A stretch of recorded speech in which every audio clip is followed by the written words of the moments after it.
think first and foremost is where they're spending. And obviously, politics for the most part, we see the biggest spend every 4 years for the presidential races.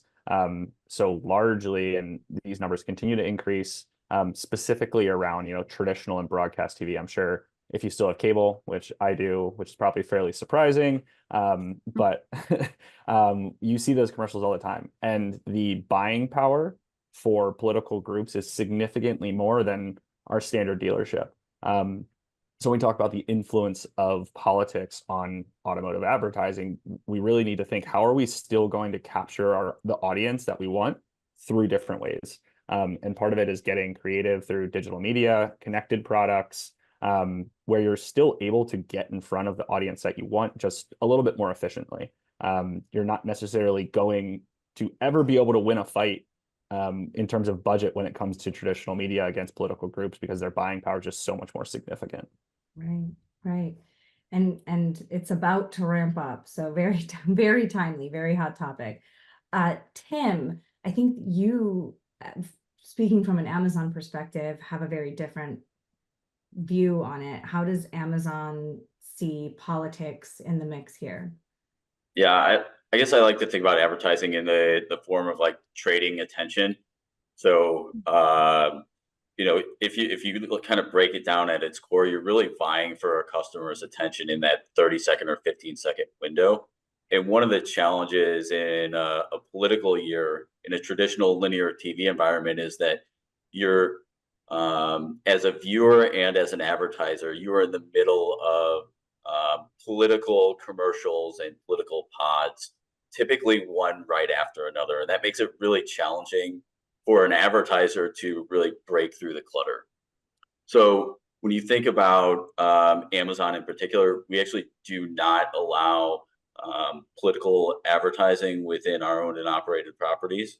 So whether that be any sort of issue-based spending, political candidates, any of that sort of political commercials or incentives, those won't appear on our owned and operated properties. And that includes Prime Video.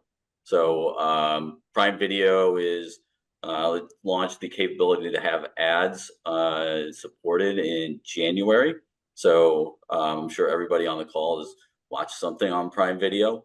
And so when you advertise on Prime Video, you won't see any political advertising there at all. Yeah, and Tim, you mentioned like being sandwiched in between political spots, and on Amazon, of course, there's I'm in the dark. That's great. I was still for way too long.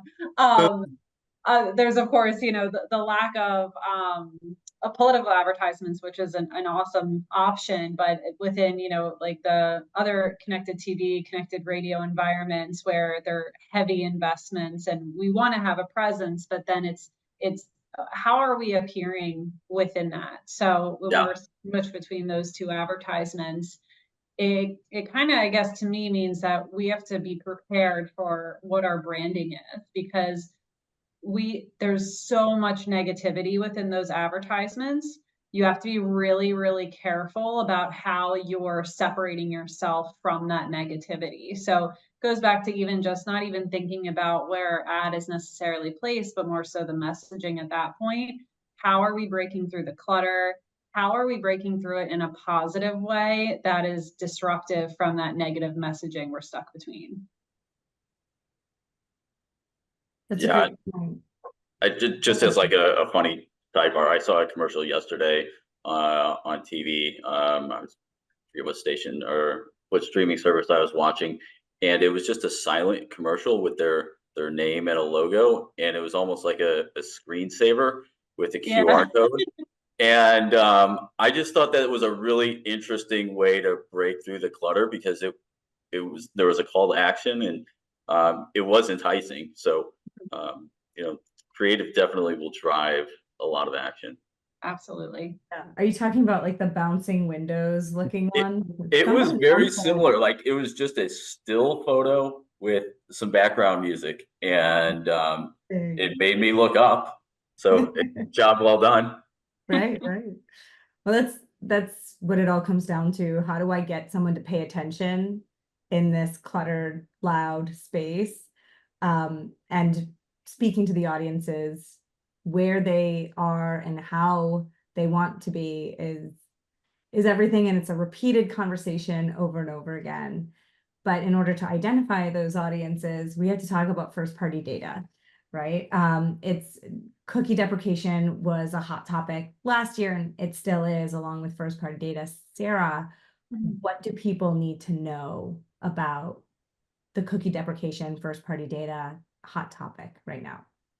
Yeah, I mean, I feel like we've talked about own your audience until we're, blue in the face. So let's pretend we all own our audience at this point. I think right now it's more about measurement.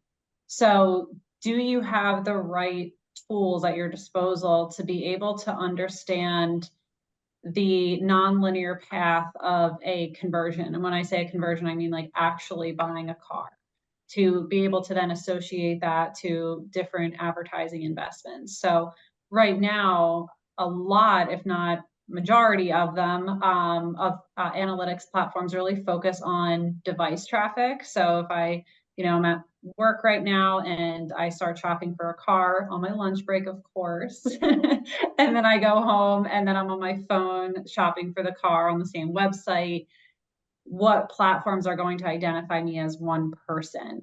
So we have to keep that in mind, that there's a lot of different shopping behavior on different devices naturally, from laptop to, your iPhone to some with tablet, but there's not enough platforms that marry them all together to understand that this is one person or this is one household.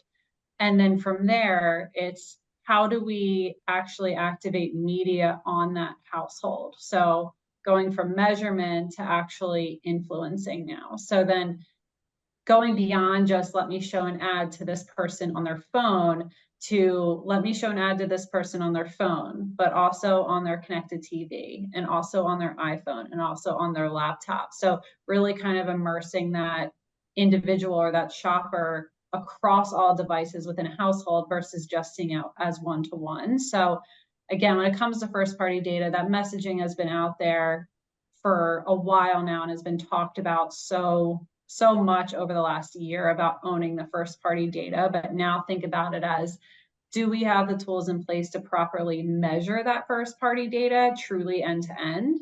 And do we have the tools in place to actually be able to quickly activate on that first party data across devices for an individual?